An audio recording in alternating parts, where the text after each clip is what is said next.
नमस्कार, आप देख रहे हैं जनसंवाद 24x7। खबर दिखाने से पहले आज दर्शकों से हमें कुछ कहना है। जनसंवाद हमेशा जन समस्याएं, जनता की खबरें, जनहित की खबरें अपने दर्शकों को दिखाता रहा है। कभी किसी भी खबर की सच्चाई से मुंह नहीं मोड़ा है। खबरों को और जनसंवाद मीडिया एसोसिएशन को आगे ले जाने के लिए हमें आर्थिक सहयोग की जरूरत है, क्योंकि कोई भी संस्थान या कोई भी चैनल बिना आर्थिक सहयोग के अपने कदम आगे नहीं बढ़ा पाता। जिसके लिए आज हम दर्शकों के साथ अपना फोन पे नंबर शेयर करेंगे, जिसको जैसी श्रद्धा हो वैसा सहयोग करे। तो आइए चलते हैं खबरों की तरफ। क्या हिंदुओं के देवी देवता नहीं है? क्या हिंदू अपने देवी देवताओं की पूजा इसलिए करते हैं कि वह उनसे कुछ मांगे, या पूजा करने के बाद वह दुखी रहते हैं? ये हम नहीं कह रहे हैं, ये कुछ वह लोग कह रहे हैं जिन्होंने हिंदुओं का चोला ओढ़ रखा है।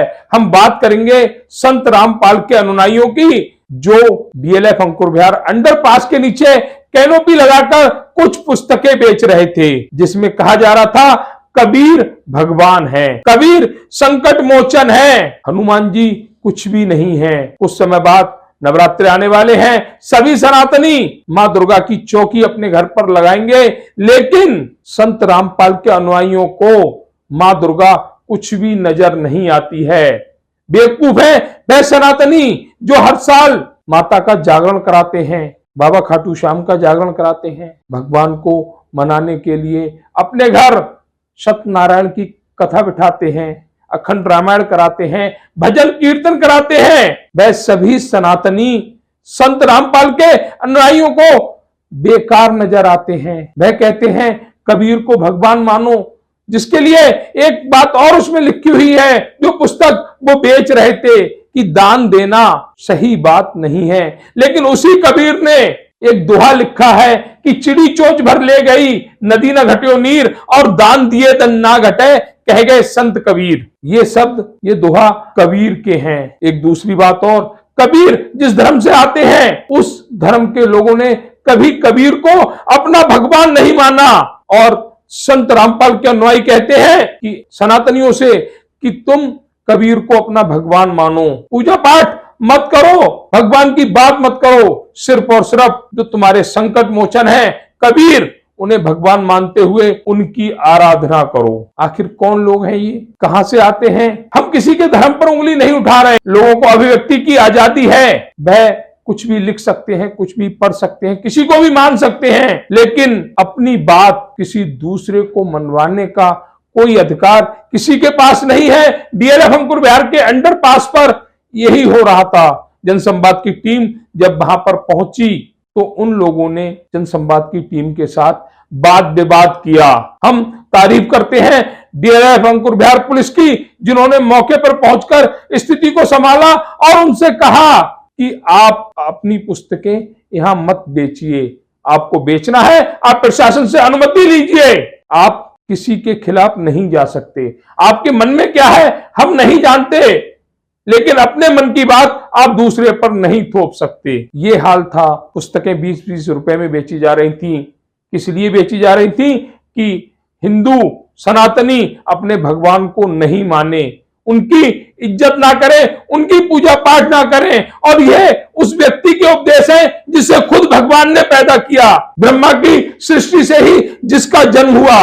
और ऐसे लोग आज हिंदुओं के भगवानों पर उंगली उठा रहे हैं। आज हम कह सकते हैं कि हिंदुओं पर हिंदू ही भारी हैं। अगर ऐसा नहीं होता तो जो प्रकरण डीएलएफ अंकुर विहार में घटित हुआ, देवी देवताओं पर उंगली उठाने का कार्य, वह कदापि नहीं होता। लेकिन यहाँ पर सजा देने वाले भी हिंदू थे और सजा पाने वाले भी हिंदू थे, धर्म पर उंगली उठाने वाले भी हिंदू ही थे, और अपनी बातें दूसरे भाइयों को मनवाने वाले भी हिंदू ही थे। आखिर दोष किसको दें? कहते हैं कोई कुल्हाड़ी पेड़ काट रही थी तो हंस रही थी, तो पेड़ ने कहा कि कुल्हाड़ी तेरी गलती नहीं है, तू मुझे कभी भी नहीं काट सकती। अगर तेरे साथ मेरे हिस्सा नहीं होता। अर्थात कुल्हाड़ी में जो डंडा लगा हुआ होता है वह अगर किसी पेड़ का नहीं होता तो कुल्हाड़ी की हिम्मत नहीं थी कभी किसी पेड़ को काट पाती। तो यहां हंसने वाले भी हिंदू, रोने वाले भी हिंदू, आखिर दोष दिया जाए तो किसको। अभी हम पहुंचे हुए हैं लोनी नगर पालिका के डीएलएफ अंकुर विहार अंडरपास पर। अंडरपास पर देखा जा रहा है यहाँ पर कुछ पुस्तकें बेची जा रही हैं। उन पुस्तकों का स्लोगन क्या है, स्लोगन देख के ही हंसी आती है। स्लोगन है कि हम सभी देवी देवताओं की इतनी भक्ति करते हैं फिर भी दुखी क्यों हैं। आने वाले समय में नवरात्रे आने वाले हैं, क्या नवरात्रों पर जो परिवार माता रानी की पूजा करते हैं वे दुखी रहते हैं। हम किसी धर्म का विरोध नहीं करते, लेकिन अगर कोई धर्म पर उंगली उठाता है तो आगे आकर बोलना पड़ता है, जो यहाँ पर देखा जा रहा है। इससे पहले एक बार ट्रोनका सिटी में एक घटना घटित हुई थी। पुलिस प्रशासन जानता होगा कि वहां पर इसी तरह के कुछ लोग पुस्तकें बेचने आए थे और उनके खिलाफ कानूनी कार्रवाई की गई थी। तमाम बातों को दरकिनार इस पुस्तक में लिखा हुआ है कि संकट मोचन कबीर है। कबीर संकट मोचन कैसे हो सकता है, शायद कोई जानता हो बताए। एक भाई खड़ा हुआ, उससे ही पूछते हैं। भैया तो भैया आपका नाम क्या है? दीपक। दीपक जी, क्या संकट मोचन कबीर हो सकते हैं? नहीं हो सकते हैं। तो ये कहना भैया क्या कि संकट मोचन कबीर नहीं हो सकते हैं, लेकिन इस पुस्तक में साफ साफ लिखा हुआ है संकट मोचन कबीर है, और वो भी एक इंसान ने लिखा है। इस तरह की बहुत सी धर्म विरोधी बातें यहाँ पर जो पुस्तकें बेची जा रही हैं उन पर लिखी गई हैं, देवताओं के खिलाफ लिखी गई हैं। और स्लोगन दर्शक भी पढ़ रहे होंगे कि हम सभी देवी देवताओं की इतनी भक्ति करते हैं फिर भी दुखी रहते हैं। आखिर भक्ति करने के लिए लोगों का अपना मन होता है, भगवान नहीं आते किसी से कहने के लिए तुम मेरी भक्ति करो, लेकिन फिर भी इस तरह के स्लोगन कहीं ना कहीं धर्म विरोधी हैं। हम यहाँ के प्रशासन से अपील करेंगे कि इस स्टॉल को तुरंत यहाँ से हटवाया जाए, और जो ट्रोनका सिटी में कार्रवाई हुई थी कुछ समय पूर्व, वही कार्रवाई यहाँ की जाए। आप किसी के धर्म के खिलाफ नहीं लिख सकते।